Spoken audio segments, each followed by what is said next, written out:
भव्य आत्माओं, क्या क्या बात चली। बात तो एक ही है अपनी आत्मा की, कि आत्मा को कहाँ कैसे पहुँचाएं, और ये सब तुम्हारे अपने हाथ में है। नीचे चलो तुम्हारी मर्जी, ऊपर जाओ तुम्हारी मर्जी, जीना तो एक ही है। बस अंतर इतना ही है, अब हम कहाँ जाना चाहते हैं।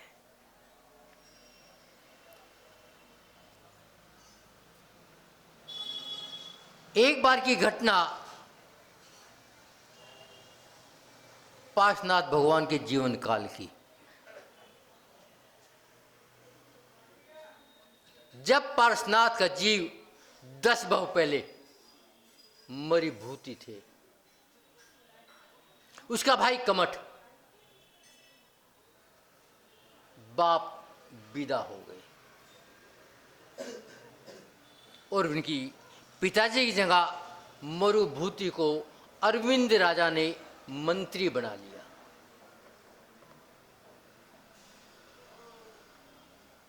ये समय उस समय की घटना है। कमठ दुष्ट था, मगर आगे दुष्ट नहीं रहेगा, मोक्ष जाएगा। पापी था, धर्मात्मा बना, अर्थात पुण्य आत्मा। किसको देख कर बना? अपने भाई को देखकर। जब वो पार्श्वनाथ बन गए, चरणों में आ गया। जब मरुभूति का जीव शरीर छोड़ा, कमठ के पाषाण की गिरने से बाद में उसके परमाणु बिखर गए और वे हाथी की पर्याय में गया। कौन? पार्श्वनाथ का जीव। उधर उनका सम्राट अरविंद ये रगड़े देख के वैराग हो गया और वो दिगंबर संत बन गए। वे जंगल में साधना रत थे। उसी जंगल में मरुभूति का जीव जो हाथी था वो उस जंगल में था और वे जंगल में तूफान मचा रहा था। जब मुनि के पास आए उन्हें पटकने के लिए, लेकिन देखते ही जाति स्मरण हो गया। कब देखा? जब उनको पटकने के लिए तैयार थे। अरविंद मुनि महाराज ध्यान में लीन थे। ध्यान टूटा, उन्होंने हाथी को देखा, हाथी ने मुनि को देखा और मुनि को देखते हुए हाथी ने उनकी बाजू पर एक निशान देखा, सीने पर एक निशान देखा। जाति स्मरण हो गया, ये हमारे बादशाह, मैं मंत्री हाथी। बस चेतना जाग गई, चरणों में नमस्कार कर दिया, पर्याय बदल गई। महाराज ने उपदेश दे दिया और उन्होंने अनुव्रत धारण कर लिए। आखिर में शल्यलेखना के साथ शरीर छोड़ा और वे स्वर्ग में पहुंच गए। जब हम समझेंगे अपने पाप और पुण्य को, भाई यही तो पदम लेस्या है, जब तक नहीं समझेंगे हम पदम लेस्या में कैसे आए? कभी विचार किया क्या? नहीं किया। अभी महाराज ने बताया पुण्य है। वास्तव में विचार करो, नारायण कृष्ण, उनके भाई बलभद्र, दोनों भाई महान प्रेम, एक नारायण और एक बलभद्र, दोनों मोक्षगामी। दोनों कहां जाएंगे? भगवान बनेंगे। मगर एक इंतजार कहां कर रहा? धूप में, और एक इंतजार कहां कर रहा? छाए में। एक इंतजार नरकों में, एक स्वर्गों में। बस पाप और पुण्य का इतने अंतर है, इतना जानना ही पद्मलेशा है कि हमको इंतजार कहां करना है। मात पुण्य है कहने से काम नहीं चलेगा। जब उसके रहस्य को जानेगा, जब गाड़ी पार होगी। मगर विचार करो, क्या मैं गाड़ी पार करना चाहता हूं? क्या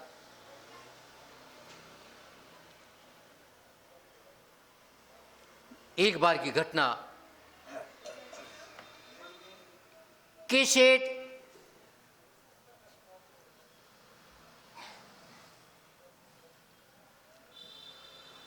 एक चोर पकड़ा गया। उस चोर को फांसी की सजा दे दी गई। फांसी पर लटकने वाला था, समय नहीं हुआ था। सेठ पदम वहां से निकला। चोर की दृष्टि सेठ पर पड़ी, और कोई धर्मात्मा व्यक्ति है और मुझे बहुत प्यास लगी है। उसने सेठ को कहा, सेठ आप धर्मात्मा दिखते हो। और सेठ मंदिर से आ रहे थे।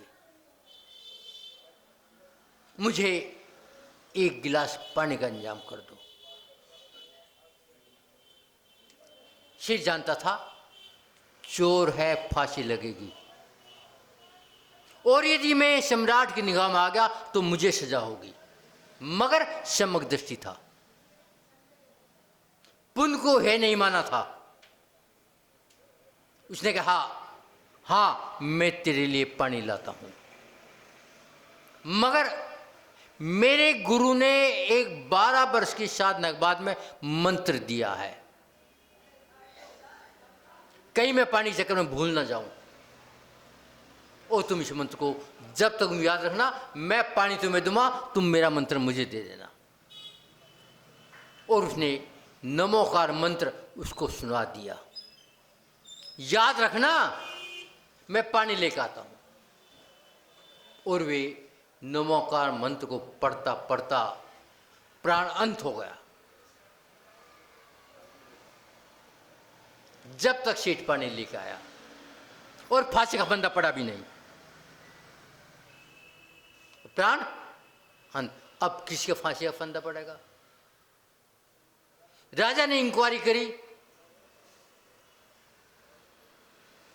उसके चौकीदारों ने, पहरेदारों ने, या जो भी राजा को पता, अमुक सेठ आए थे कि चुगलखोर कम नहीं होते। कहने वाले बहुत हैं, मैं पारसनाथ, मैं महावीर, मर बनने वाले कम है। कहने में और बनने में बहुत अंतर है। सेठ ने सोचा कोई ना कोई डाकू का सेठ से संबंध होगा, और वो डाकू नमोकार मंत्र से पहले स्वर्ग में बन गया, व्यंतर हो गया। उसने अपना अवधि ज्ञान लगाया।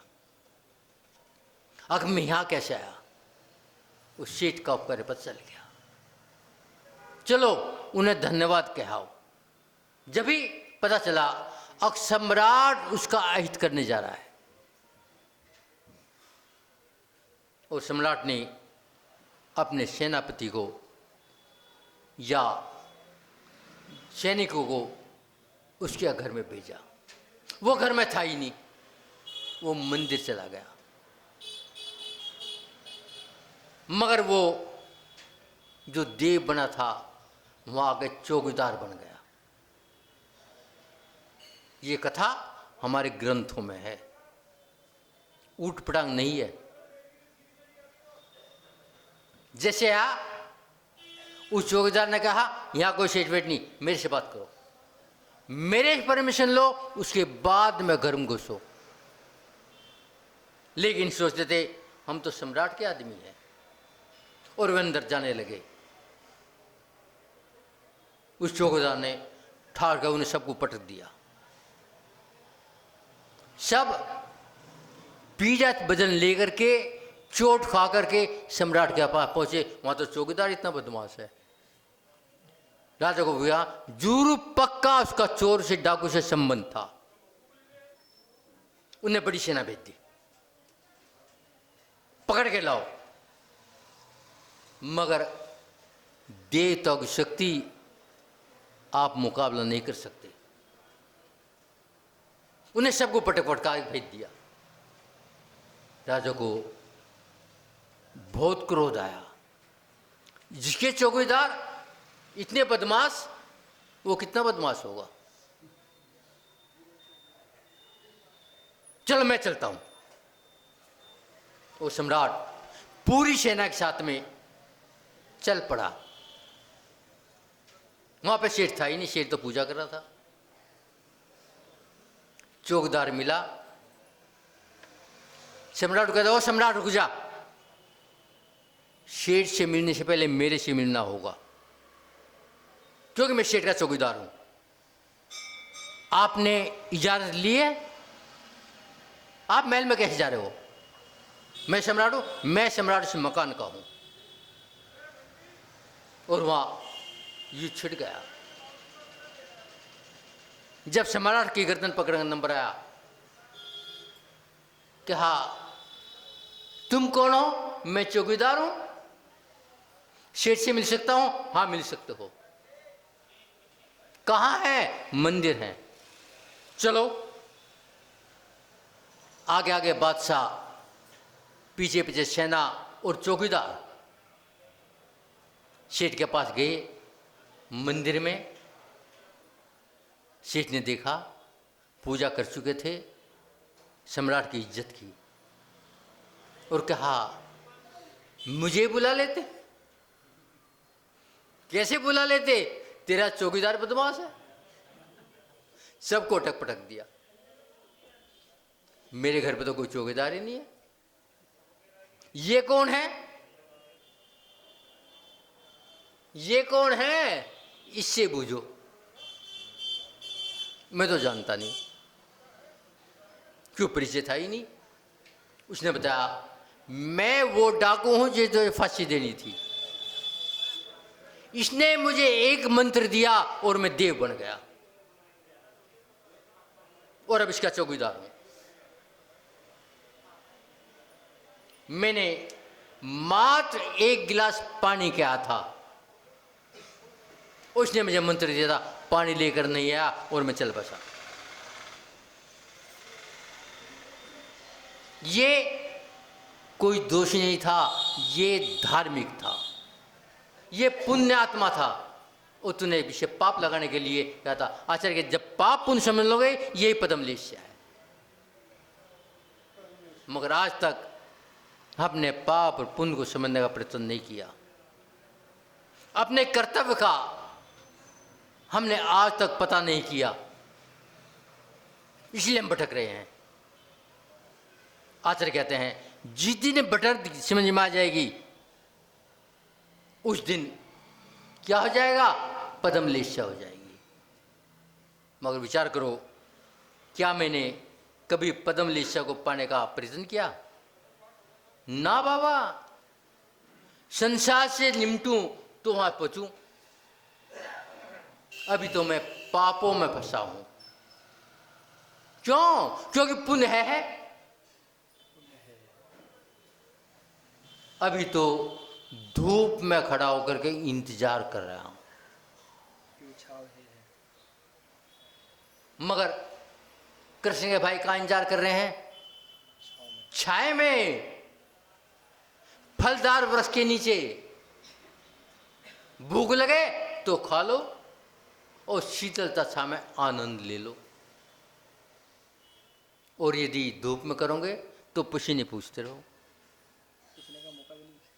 अरे वहां तो पूछने का मौका भी नहीं मिलता।